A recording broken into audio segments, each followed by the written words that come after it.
தஞ்சை மற்றும் சேலத்தில் mini tidal பூங்காக்களை முதலமைச்சர் மு.க.ஸ்டாலின் திறந்து வைத்தார். டெல்டா மாவட்டங்களில் முதன்முறையாக தஞ்சை பிள்ளையார்பட்டியில் 30 கோடியே 50 லட்சம் ரூபாய் மதிப்பீட்டில் தகவல் தொழில்நுட்ப பூங்கா அமைக்கப்பட்டுள்ளது.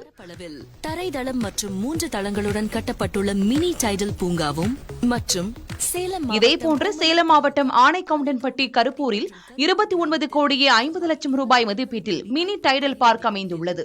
இதனை முதலமைச்சர் மு.க.ஸ்டாலின் சென்னை தலைமைச் செயலகத்திலிருந்து காணொலி வாயிலாக திறந்து வைத்தார். மினி டைடல் பூங்காவையும் இன்று மாண்புமிகு முதலமைச்சர் அவர்களால் திறந்து வைக்கப்பட்டது.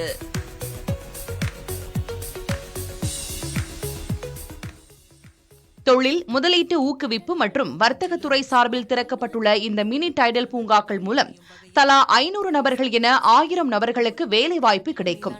அமைப்பு 24/7 பாதுகாப்பு வசதிகள். முன்னதாக 4 கோடியே 66 லட்சம் ரூபாய் மதிப்பீட்டில் கட்டப்பட்டுள்ள கலைஞர் நூற்றாண்டு உணவுப் பொருள் சோதனை கூடத்தை முதலமைச்சர் திறந்து வைத்தார். 4 சேமிப்பு கிடங்குகள், 58 நேரடி நெல் கொள்முதல் நிலையங்களை தொடக்கி வைத்த அவர் நுகர்பொருள் வாணிபக் கழகத்தில் 110 நபர்களுக்கும் TNPSC மூலமாக அரசு துறைக்கு தேர்வானவர்களுக்கும் பணி நியமன ஆணைகளை வழங்கினார்.